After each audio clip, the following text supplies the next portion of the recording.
Welcome back to GTD. We've got another good week lined up for you guys as we hurtle towards the MLB trade deadline right now. There's been a lot going on. NASCAR's in its Olympic break right now, but we've still got stuff to Yep. talk about for that, Yep. and then a recap of this past weekend's Belgian Grand Prix. But let's start it off with the MLB, and let's start it off with a guy that probably not a lot of you have heard of before, and that is Takuma Kubota of the Japanese Indie Ball League. And this guy might have had one of the best bat flips I've seen in a while. So, Keegan, take it away. I mean, yeah, it's a guy I haven't heard of until the last, I don't know, 2.5 minutes when I got on this call and Micah told me who's going to be our bat flip of the week contestant. And I mean, first of all, the ball was launched. I mean, I don't watch a whole lot of NPB baseball, but that's got to be up at the top 10 of baseballs they've hit this year. And I mean, he just immediately, as soon as like he makes contact with the ball, finishes the swing and just right there, just gives it a little flip that goes into the field of play, which is always fun. Then gives it a Trump fist bump. Probably not what he was intending, because he doesn't care about that. But gives a little fist bump in the air and just rounds the bases, and the place goes nuts. I mean, some of the most electric baseball I've seen outside of the MLB. So just awesome stuff from the NPB. They're finally getting coverage on our show. I know they've been dying for that. Yeah, I know. You talk to any NPB executive, they say, "How do you want to grow the game?" They're like, "Oh, we need to get on the Game Time Decision podcast." Yeah. That's their main priority. So you made it. Congratulations, NPB, and congrats to Takuma Kubota, because as you said, that was launched and one of the prettiest bat flips Yeah. I've seen in a while. But back over on this side of the Pacific with some actual MLB action going on right now. We're heading towards the trade deadline, and a lot of guys are getting moved, especially from the Tampa Bay Rays. As Randy Arozarena is now a Seattle Mariner in a trade that, to me, makes a lot of sense for both sides. The Mariners have desperately needed hitting all year. It's been a huge problem for them. And then Randy, though he's been cold most of the season, has really started heating up recently. So, and we know the Rays love to trade guys like this. It makes perfect Right. sense for the Rays. Very Tampa move to make. And I think the Mariners are really going to enjoy this. Although sometimes with the trade with the Rays, if your team makes a trade with the Rays, you go, "Oh well, we're going to lose this in the long run, I guess." But I think Randy will Yeah. be good for them this year. Yeah, I mean, the Rays, I feel like they've been the most active team in the trade deadline for sure. And at first, they were just dishing players off, right?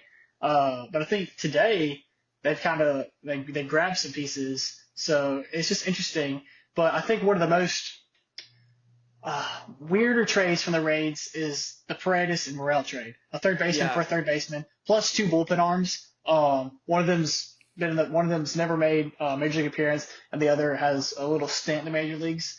But the Morel for Paredes trade is kind of like, okay, like Morel, they're very similar to me. Morel, I think, has more power, but Paredes is a guy who you can consistently count on in the lineup. So I think the Rays are really hoping Morel can figure out and get to where certainly the Cubs fans who are upset right now think Morel should have been this year or can be. For one, I'm okay to see him leave. I'm not the biggest Morel fan. I wish him all the best luck. I hope he becomes the Christopher Morel we wish he was this season for the Cubs. And maybe with the Rays he will. They have a different hitting coach, different hitting philosophy. So hopefully that happens for him. But I'm excited for Paredes to come to Chicago, and I'm excited to see what he's going to do at third base, which is really a place the Cubs haven't had a solid solution since Chris Bryant was traded. And Paredes also is wearing number 17 on his back, which is the same number Bryant wore. So that's interesting to me. Yeah, definitely interesting. Although, if I were the Cubs, this was not the guy I would have gone after personally. Paredes has great power for sure, but is a massive, massive pull hitter from that right side. And with left field and Wrigley, I don't know that that's going to be a match made in heaven. I think the wind there plus that deep left field might cause his numbers to lower a little bit than what you would have maybe expected. I still think he's a good player, don't get me wrong. I just think this might be one of the worst ballparks he could have gone to. I hope he still plays well regardless of that, but that would definitely be a concern for me moving forward. And then as far as Christopher Morel, like you said, the power is definitely there. It's just a bat to ball skills issue with him a lot of the time, not just swinging and missing so much. And I think that if anyone can fix swing and miss, it's the Rays. The Rays tend to more have those kind of slappy hitters than your real more power threat. So I think if they can get Morel in their hitting lab, he'll probably be worked out. But just an interesting trade here for both sides, in my opinion. Yeah, and I'm glad you touched on Wrigley Field because we can do a whole episode on my conspiracy in Wrigley Field, and it's not really a conspiracy, it's just weird. Like Wrigley Field, when we were kids, like really young in the '90s, you were like, oh, it's a hitter's park. I mean, hitters just go yard at Wrigley Field. They got the basket, they got the wind. It's a hitter's park. As of recent, especially this year, from what I can remember, it is not a hitter's park. It is very much a pitcher's park. I don't know if the construction of new skyscrapers and buildings in Chicago has affected the way the wind kind of moves around Wrigley Field, but it seems like, especially for right-handed hitters, it is not hitter friendly, and you really got to get on a baseball. Because I mean, I think if you look at the numbers in Statcast, there's probably been more hard hit balls that have projected home runs that weren't home runs at Wrigley Field this year than any other stadium. And They're right up there. yeah, I'm willing to put my money on that statement because it's just been really interesting to see the ball fly in Wrigley as compared to what it has been in years of past. But more interesting trades. Jazz Chisholm. Everyone kind of knew he was going to get moved from the Marlins. It was just a matter of where. Atlanta was a big name. Yankees were a name that needed an outfielder, and he did end up going to the Yankees, and he went yard today. So Yeah. I mean, the Marlins are known for trading these guys who are decent with the Marlins, but they go to another team and they become MVPs. Christian Yelich, Ozuna, Giancarlo Stanton. I mean, Luis Ariz. I mean, I don't know what it is with the Marlins, but no one plays well there, even if they're superstar talent like Jazz. Yeah, it's definitely going to be interesting to see what happens here. I personally thought Jazz was headed to the Mariners for a while, but obviously once they got Randy, they didn't really need to make that move. And the thing here I'm concerned about is the culture fit with Jazz and the Yanks, and it's not on Jazz.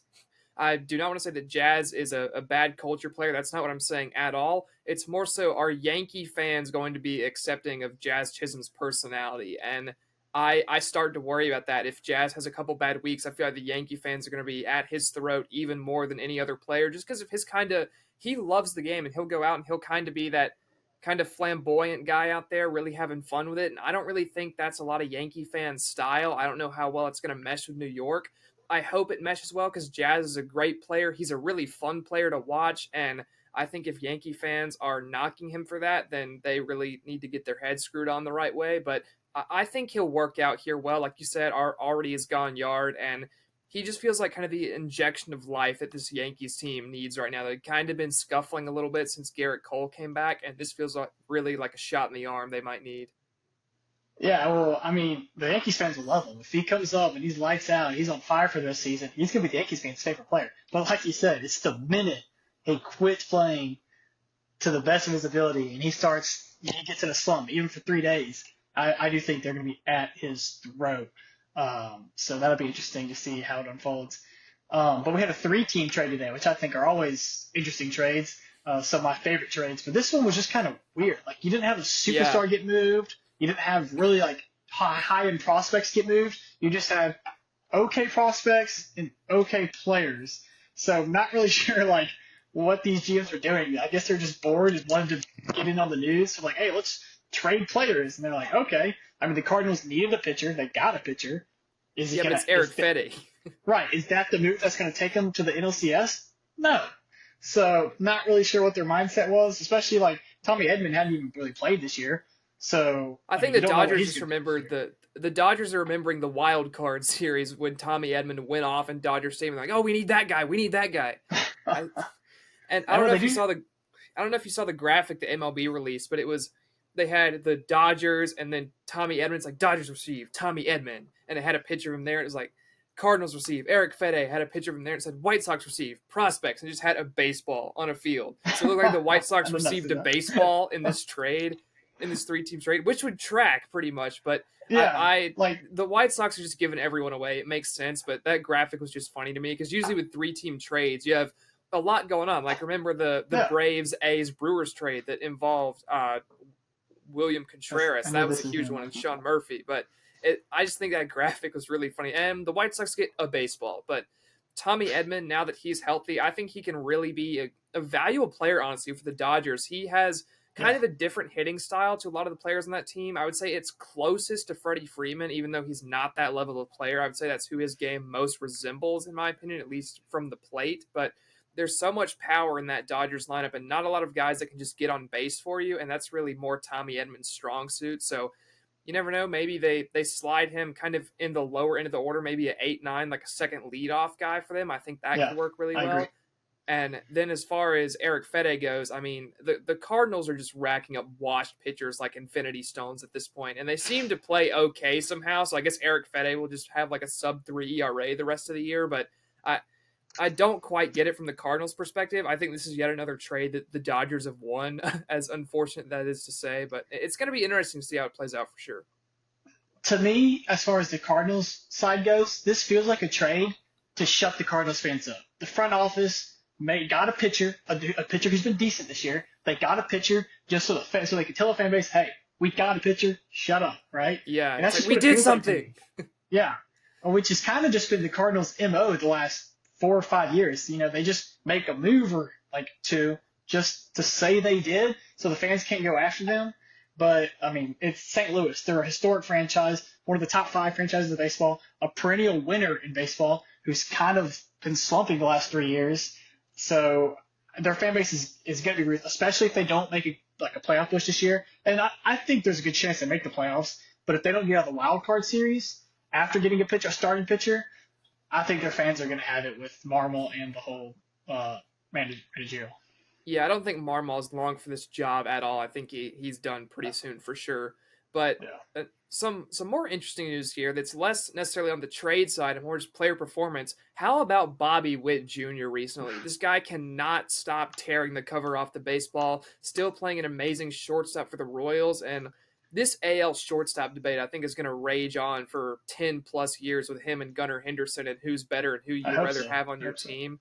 It's going to be absolutely incredible. And you just have to feel amazing for Royals fans right now. They picked up Jack Caglione in the draft at 6, something that they probably did not expect to be there at all. Salvador Perez still leading the team from that captain role, having fun. And then your electric young star in Bobby Witt Jr. There's upside in the rotation now. Cole Reagans is your ace moving forward.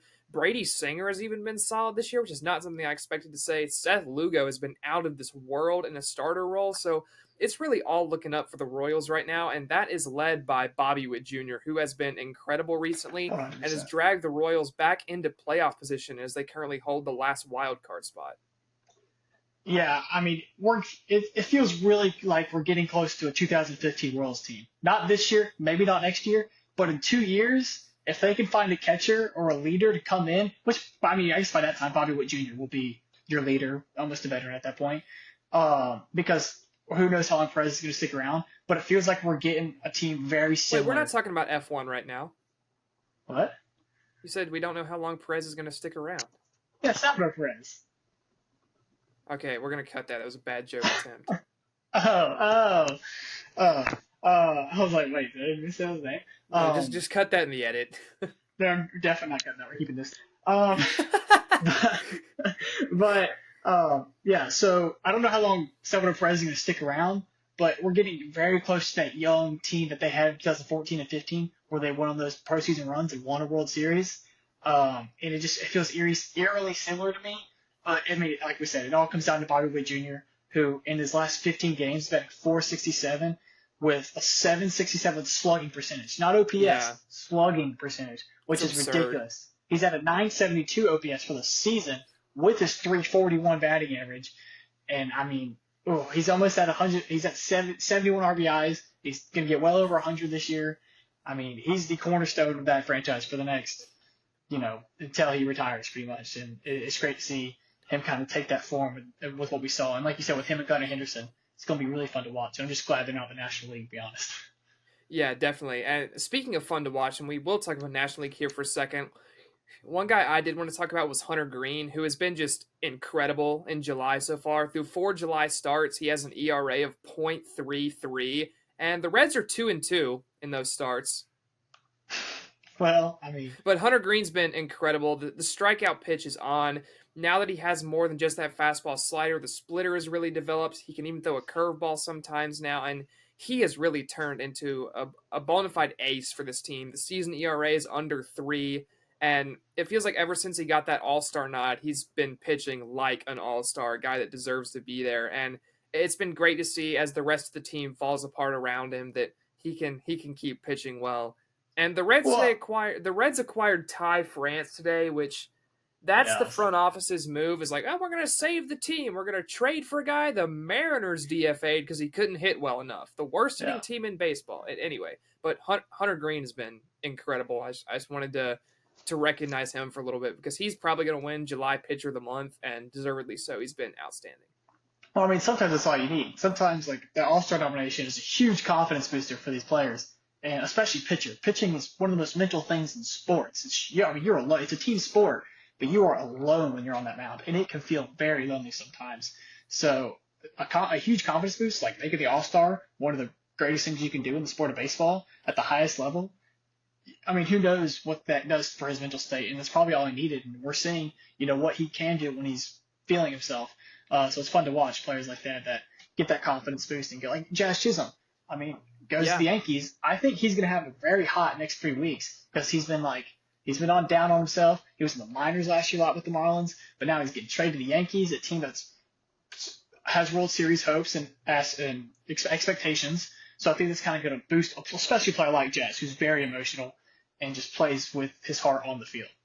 But yeah, so standing before we move on to motorsports, the Braves have kind of started to skid, and Well, the Braves can't hit. No, they cannot, and they don't have. They're rocks on the mound right now to shut down offenses, so they need to score runs, and they're just not. Yeah. But with that being when one team falls, another rises, and the Mets really ever since that Grimace first pitch, they've really been like if Grimace had thrown the first pitch on opening day, they would be like with the Phillies and Dodgers. Yeah, they've been incredible recently. It's been really impressive, and they're really catching up on the Braves here. It's only a game and a half gap now between the two for the first wild card spot. Padres still just kind of sitting there half a game back where they have been basically all year, just kind of vibing in that second wild card spot. But this battle between all these teams, you have the Diamondbacks half a game out, Pirates 2 games out, Cardinals 1 game out, and if the Pirates can figure out how to hit a little bit, the Pirates might steal a wild card spot here. If the Braves can't get healthy, which I know a lot of the guys are done for the year, but if the Braves can't manage to get hitting from other players, they might be in big trouble, and you might see, as crazy as it is to say, you might see a Mets, Padres, Pirates wild card trio from the National League at the end of the year, which I don't think anyone would have expected. No, and I was going to wait till we got a little closer to the playoffs to talk about this. But if the Pirates make the playoffs, you do not want to face them. If you have to play them in a 3-game series, that's a deadly rotation for a 3-game series. Even a 5-game series where you just have to win 3 games. If you win the first 3 games, you move on. Jerry Jones and Paul Skeens as a 1-2 punch. Those I don't games want any lost. part of that. Yeah. Right. So you got to figure it out the 3rd game. And we'll wait till we get close to the playoffs. There's still 2 games out of the wild card. I want to see Brian Reynolds in the playoffs so badly, though. Imagine playoff Brian Reynolds. He just feels like a guy that would be clutch if he managed to make it there. He feels like a guy that would just become amazing. Like Reggie Jackson. Yeah. Not quite to that extent, but...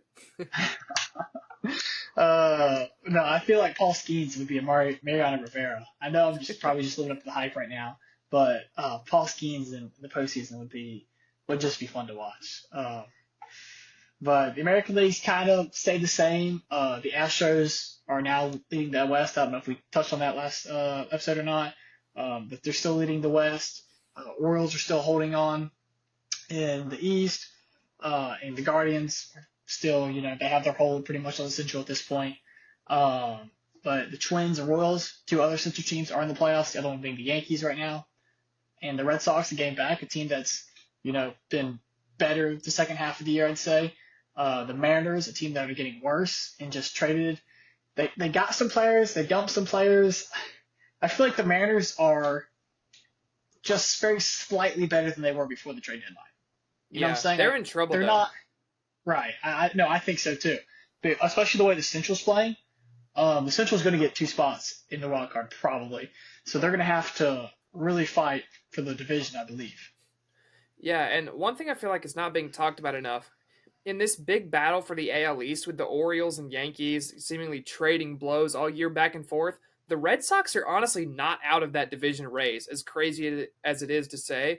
They're only about 5.5 games behind the Yankees and then not too far behind the Orioles after that. So if the Red Sox get hot, they could become a problem for a lot of these other bubble teams. And they're a solid team. Like I think they're gonna continue to plug away wins throughout the rest of the year. I just feel like no one's talked about them all year when they've been a quality team for most of the season. Yeah, it's kind of like when you got two cars battling up front. Then oh, here comes the third car because you're slowing each other down. So I mean, We call hey, that I love watching 2012 Kevin Harvick. the closer. But I Yes. love watching battles like that. And speaking of cars, we'll move on to NASCAR. Now they're on the Olympic break, as Micah said earlier in the show, for the next 2 weeks, or I guess the next week at this point, because last time they didn't race. And we come back to Richmond. What a nice, fun surprise for us Yeah, to come I'm back to. out of my mind excited for Richmond. I can't wait. But we figured we'd fill the time with power rankings. So this is our first ever time doing power rankings in any sport. Uh, so we'll just get right into it. We'll go from 10 to 1. Who do you have in your 10 spot, Micah? Well, in my 10 spot, I have Chicago street race winner Alex Bowman. He's really been on good Mm. form the last month about. It's been solid for sure as a guy we both said needed to perform at the start of the year. And although his first couple months, I would say, kind of had a slow start as he's moved into the summer, he's really started building momentum. Obviously, got the Chicago win, has really improved a lot. So I actually like what I'm seeing out of that 48 car right now. So he barely cracks my top 10 over Chris Buescher. Well, I agree with you 100%. He's also my top 10. Busher was the name that came into my head for that 10th spot as well, but it wasn't as close for me as it probably was for you, because just the way he's been performing as of recently, where if we had done this, let's say 4 weeks ago, when Busher had those second place finishes, instead you definitely put Busher at 10, maybe even higher at I'd that probably point. have been like But 8 if we're doing this a month ago. right. But just for where we are in the season now and how I see the outlook, and I mean the pressure, it makes you or breaks you. And Bowman he's in a better seat as far as the playoff standings and making it in the playoffs than Busher. And I'm just really curious to see how Busher's going to handle this pressure in the next few races, because there's only 3 or 4 left for the playoffs. Yeah, 4, I think. I think Busher should be fine, though. I don't expect him to collapse. And you're going to 2 racetracks he likes a lot in Michigan and Richmond here over the next 2, so I think he'll be just fine. I think so too, especially with the guys below him who are really battling for some of those final spots. I Kyle think he'll Busch kind of wins the just next 4 races. now if that happens, that would be crazy just from the stint he had, the stint that would be. If Kyle Busch wins the But next 4 yeah. races, we will delete every episode of the pod that has existed and never make another one ever again. I don't know about that. But then again, I don't think he's going to win the next 4 races. So we're safe. But in my 9th spot, I have Martin Truex Jr. Now, I kind of wanted to put him higher just because he's been more consistent than some of the guys I have in front of him. But I do value wins to a certain degree over consistency.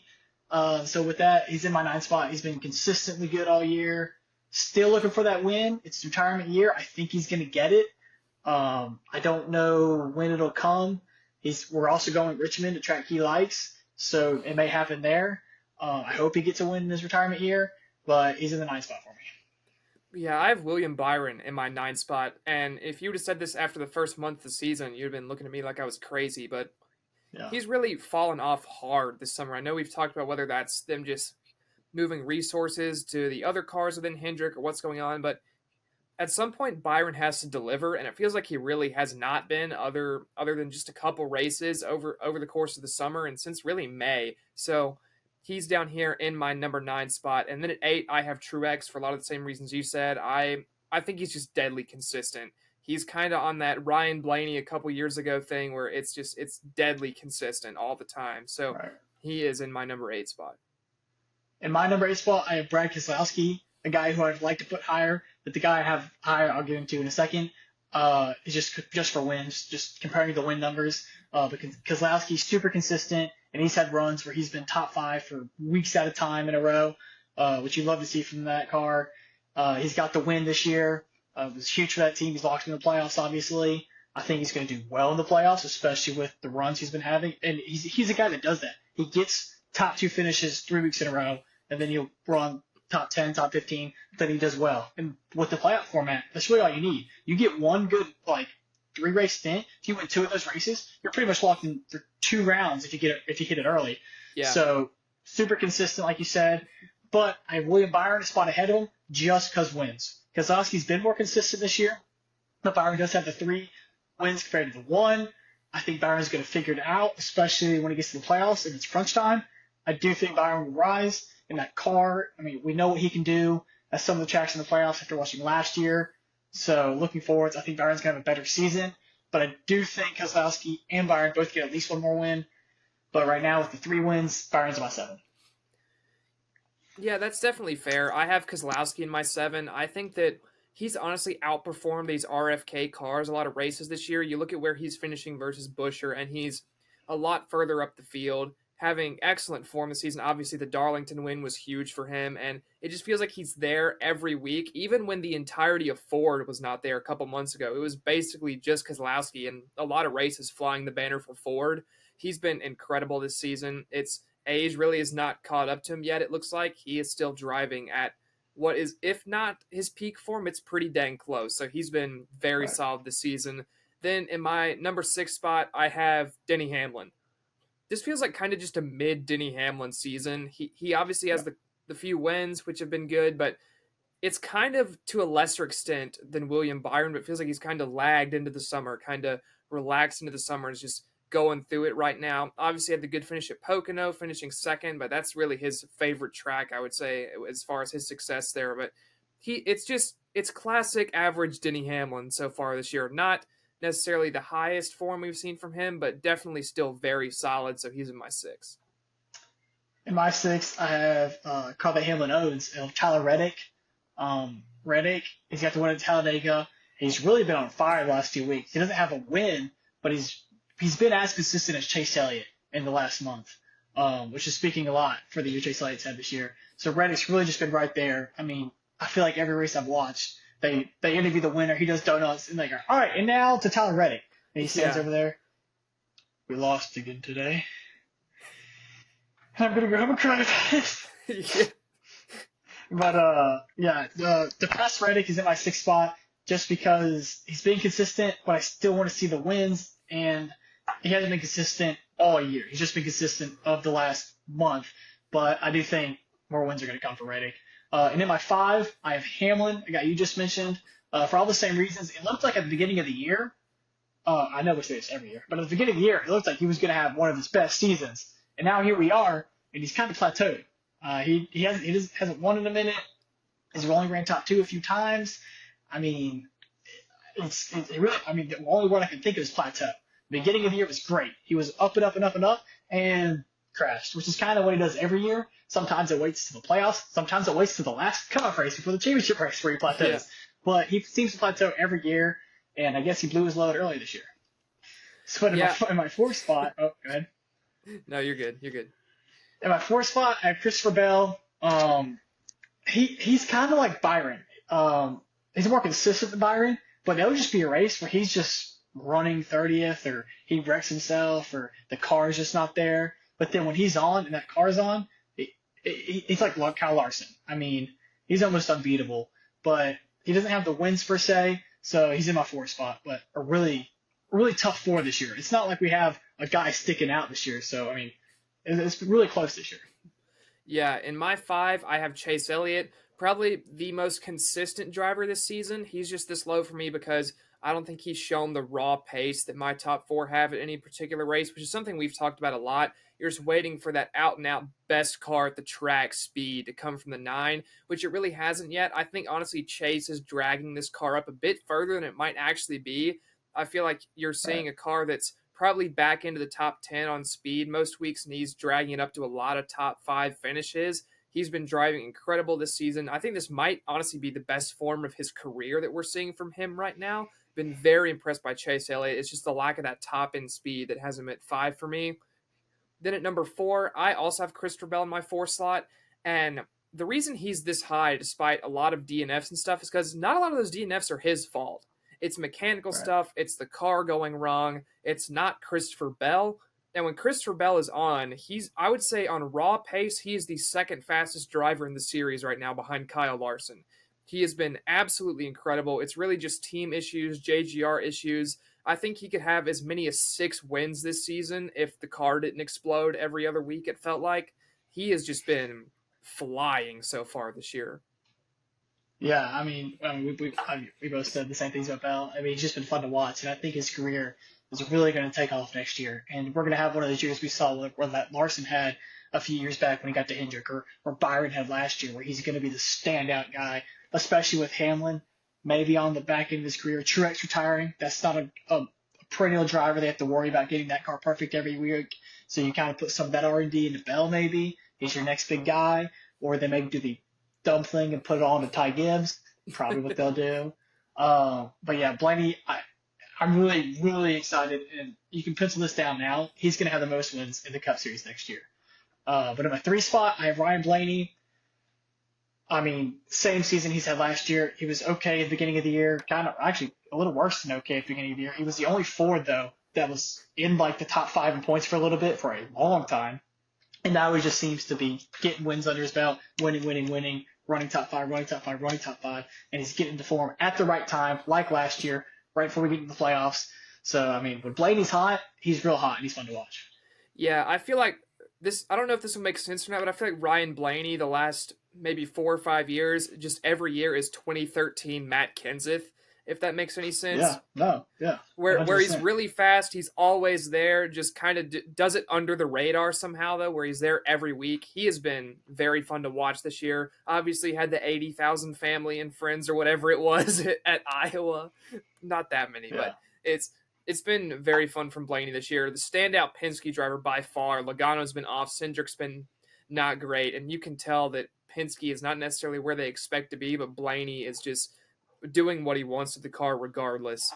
Then at number 2, I have Kyle Larson. That might be a surprise to a lot of people, as I think a lot of people would put him 1, maybe even in the world. But for me, it's just there feel like there's a lot of unforced errors from Kyle Larson this year, where he's had the speed. He's definitely the fastest car in the sport this year, but just a lot of kind of a little unforced errors, which is something you could say about the guy I have number 1 as well. But I feel like this 5 car has been less consistent than the guy I have in my number 1 slot, although he has been very, very fast this season. Obviously, Kyle Larson, I would say, it's weird not to have him at 1 when I would say he is the best driver in NASCAR, but when you look at performances this season, I feel like he is in my number 2 slot. That's very, very interesting. I won't say anything yet, just because I know who your number 1 is. My number 2 is Chase Elliott. Probably doesn't come as a shock to a lot of people. I know I said I value wins to an extent and put Byron over Keselowski for wins earlier, but every guy we've talked about was hot for a little bit, was hot for a month or 2 months. Elliott hasn't brought the raw speed that's just dominated the race. He does have a win, which helps a little bit, but I mean he's got like 1 finish outside the top 20, so you got to give him points for just being consistent the entire year. And him and Larson right now are neck and neck for the regular point season championship, which is a huge deal, especially if Elliott wins it after only having, let's say he finishes the regular season with 1 win. That's a huge boost in that Elliott probably needs more than any other playoff driver just because of his lack of wins.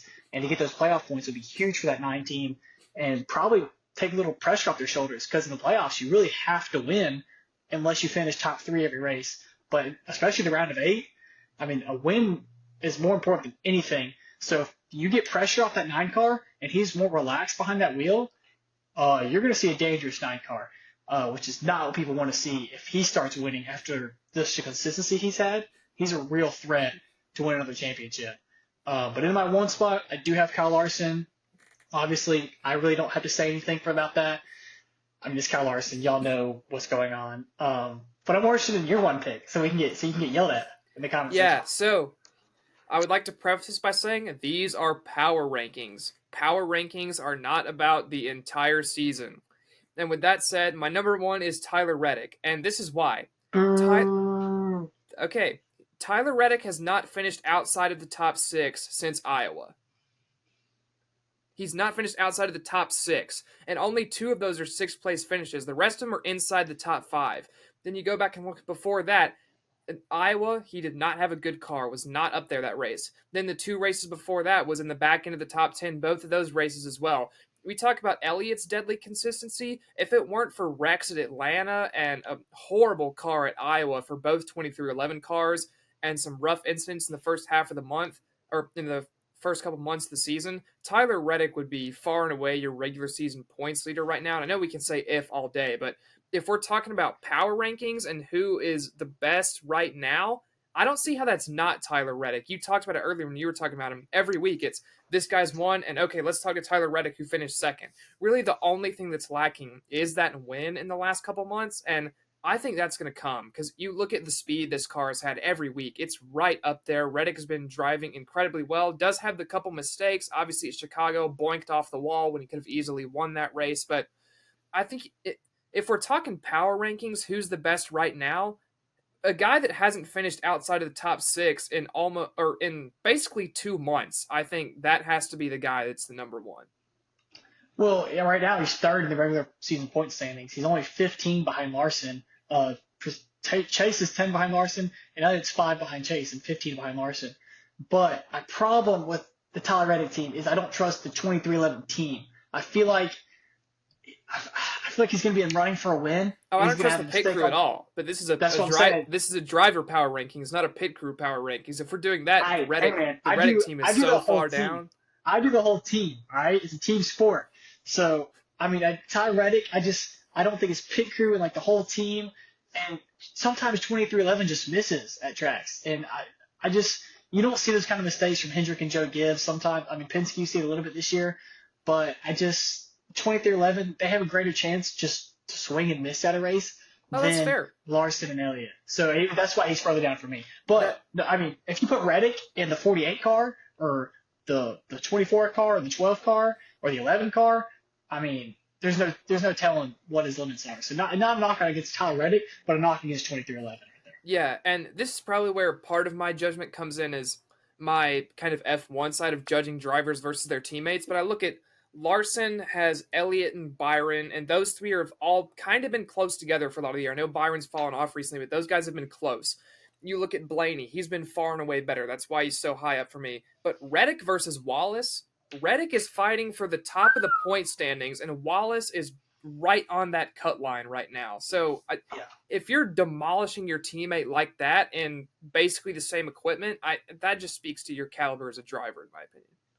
No, 100%. I mean, he's a way better driver than Wallace is at this point right now. So, I mean, no knock against that. But speaking of teammates and in F1, why don't we talk about it? Because I feel like we've had more to talk about in F1 this week than we have in like the first 3 weeks when Lewis Hamilton was going to Ferrari and we had the start of the season and all these battles. But this has been a really interesting first half of the F1 season. It did not go as I expected at all. And I mean, we're at the summer break right now, and it's just been fun. Like last year, F1 kind of sucked compared to this year. I mean, it's been really interesting. It feels like every month you just have a team. Like it was Red Bull, then Ferrari, and then McLaren, and now Mercedes. Yeah. So Verstappen only has 2 wins since Monaco, and if you would have told me that at the summer break he would only have 2 wins since Monaco, I would have said you were insane. But here we are, and let's just talk about it. It was a Mercedes 1-2 that got overturned after George Russell was disqualified due to being underweight by 1.5 kilograms. And George Russell's strategy this race, his ability to tell the team, no, I think we're going to go on a one-stop. I think it's going to work. And he does it, and he beats everyone. He was running like 6th and ended up winning the race. I get that having 1.5 kilograms less on the car is going to help the tires. It's not going to help the tires so much that George Russell becomes like magic tire whisperer god like he was in this race. That was an incredible drive from George Russell. I think, honestly, I hate so much that he was disqualified from this because I think that was the best drive of his career by far. It was absolutely incredible. Lewis Hamilton also drove really well in Mercedes, getting the lead early after Charles Leclerc fell backward in that Ferrari that is frankly the 4th best car right now. So an incredible job to him for him to even have it up there to begin with. But great speed from Mercedes again. Hamilton obviously inherits the win. Then Oscar Piastri recently. How about Oscar Piastri kind of taking it to Lando over the last couple races? Yeah. He was faster in Hungary. I know people are going to be mad because Lando had to let him through. Well, maybe Lando should have passed him on track in the first stint rather than getting an undercut from the team. But Oscar Piastri has been faster the last 2 weeks if you look at it. So credit to Piastri. Lando really messed up this race. I think Lando could have easily won this race if he didn't go into the gravel off of turn 1. And that's kind of, these errors have to be fixed if you want to be driver's champion, if you want to chase this, whatever it is, 78-point gap to Verstappen and the drivers or whatever it is. But you're also going to need to see McLaren's strategy improve. It's like they're afraid to do anything. I get you don't want to risk it with Oscar, who is up there fighting for the podium spots, but Lando Norris was back in like seventh. You're telling me you didn't think you could make a at least try the one stop? What's the worst case scenario? He goes on a one stop and falls back to seventh because we know Perez isn't catching him. So at the worst case, you end up back where you were. I guess I don't see what the Well, downside is of trying something, and it feels like McLaren is always scared to try something with their drivers. It's like they're really hesitant with their strategy. They don't exactly have it planned out. They don't exactly know what they're doing. And if you want to overtake Red Bull for the Constructors' Championship, you need to start doing that. McLaren could very easily already have a lead in the Constructors' Championship. They were the fastest car in China. They were the fastest car in Miami. They were the fastest car in Britain. They were the fastest car in Austria. They've been the fastest car at a ton of these races they haven't won, and a lot of it's from strategy errors. They've got to get it cleaned up. well, that's what I want to touch on is strategy because I think after what Russell just did, improved work at Belgium. I mean, I think it's going to come from the drivers. It may come from some teams may do some different strategy calls, some more ballsy moves, but I really think the drivers, after seeing what Russell did to Mercedes, I think they're going to try to put it in their hands more and say, hey, this is what we're doing, all right? And if you don't like it, come tow me off the track because I'm the one behind the Yeah, car. To be honest with you, I'm the one making the decisions, not you. I can decide where this car goes and when it goes anywhere. So I think you're going to see some more calls like that. I think honestly, Leclerc. I think he's going to be the next guy to do it because he's got to, because This Sainz is a has team been the that was guy. right, and this is a team that's been winners this year. I mean, they were one of the best teams, and now they've kind of been on a skid. So I think Leclerc knows, like, hey, this car has more in it, and we should be competing for wins and competing for championship points. So I think Leclerc is going to try to put it in his hands and just go after it, which honestly needs to happen. I hope he does that. And Yeah, I just and think even Norris, after he got pissed letting Piastri go, you may see Norris pull a move like this, telling McLaren, hey, this is how we're doing it this week. And maybe it works out for him, maybe it won't. And there's going to be a move where it doesn't work out. But that's okay. If it doesn't work out, oh well. You tried at least, right? You didn't just yeah, sit there and like content running sixth or seventh or fifth, you know? You tried something. And I just want more ingenuity and creativity in the sport. And I think we're seeing a lot of it this year. yeah. I definitely think Leclerc needs to get on that. I would say his one thing with Ferrari is he's too accepting of the Ferrari Yeah. strategy. Just like, okay, if you guys say it's best, we'll do it. That's the one thing where I think Science is miles clear of him. Science will say, no, I don't think this is a good idea. We're doing something Well, different. he's also not going to be there next year. He's not. So But he's not bad. you look at the best drivers in the history of the sport. You look at the Lewis Hamiltons, the Michael Schumachers, the Ayrton Sennas, the Sebastian Vettels. Those guys, they were never afraid to say, "This is what we're doing. I'm ignoring your strategy. We're doing this because I think it's going to work better." And you saw that from Russell this week. He said, "I think we're doing a one stop, guys." And the team went, "Are you sure about that?" And he went, "Yeah." And then he went and won the race. So hindsight's 2020. Obviously, we're saying now everyone could have made a one stop work. We don't know what the tire wear is on all these cars. We don't know if every car could have made that work, but definitely massive shout out to Russell. And you mentioned Carlos Sainz. Let's just talk about that now. Carlos Sainz is going to Williams next year, replacing the crash happy Logan Sargent, which RIP America in F1, RIP America. Man, But R.I.P. Steins. Williams. Oh, I don't. I'm not super stoked. Let's put it that way. For him going hey, to it's Williams. the first ever all appendixless lineup. I did not even know that. I know Yeah. Steins didn't have his, but I didn't know Albon didn't have Albon his. had his taken out a couple years ago at the Italian GP. That's how we ended up with Nick DeVries in the Alpha Tauri last year. Ah. Well, I mean, hopefully they don't get strict for underweight cars because I mean, who knows how much the appendix weighs? I think Listen, probably like James Vowles has to be over there. 4 grams. Williams, like, yes, we can make the car lighter because that's been their biggest problem all year. Williams has been overweight. You know how you get rid of that? Cut the appendixes out of your drivers. Facts. Well, I don't know. It's probably what your appendix like that big. So it's probably like a milligram. But hey, you know what they say? Every milligram counts, right? Facts. So especially if you're George Russell. But yeah, signs. I mean, let us know how y'all feel about it. And if y'all are excited and what y'all think is going to happen. You think he's going to take that team to? You think he's going to win? Do you think he wins a race with Williams in the next No. 2 years? No. I think Williams will have better development. I think you'll see them kind of close into that midfield. I think you'll probably see a scenario where it's them, Aston Martin, and I would say probably V Carb and Haas, definitely Haas for sure, fighting for the bottom end of the points right there. I think they'll definitely be able to make it into that. I don't think they're quite going to be good enough to make it into Formula A really with the top four teams. Are his contract details out? How long is he there? I know he I said have 2025 and beyond. I don't know what that means. I have no idea. And if it's beyond, that confuses me because I thought he was a shoe-in for Audi in 2026. So you figure that Nico Hulkenberg is one of those guys for 2026, but then who's the other? Is Sebastian Vettel coming out of retirement, pulling a Fernando Alonso? Who knows? But I think if he gets stuck at Williams for more than about 2 years, he might find himself there a lot longer than he might want to be. Yeah, and that's really what I'm scared of. Like, I know next year wasn't going to be a year for Sainz anyways. It was just kind of going to be a placeholder year.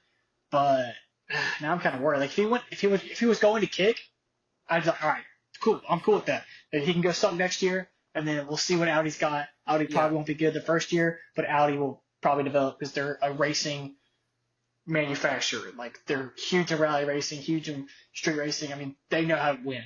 So when Audi goes to the Motorsport Series, they become good. Look at WEC, right. like you said. Look at Rally. They're good at making race cars.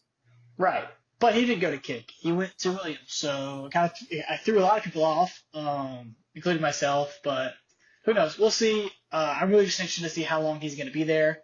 And another driver move that was expected to happen but didn't really happen. Perez is staying with Red Bull, not getting cut for maybe Ricardo or whoever else.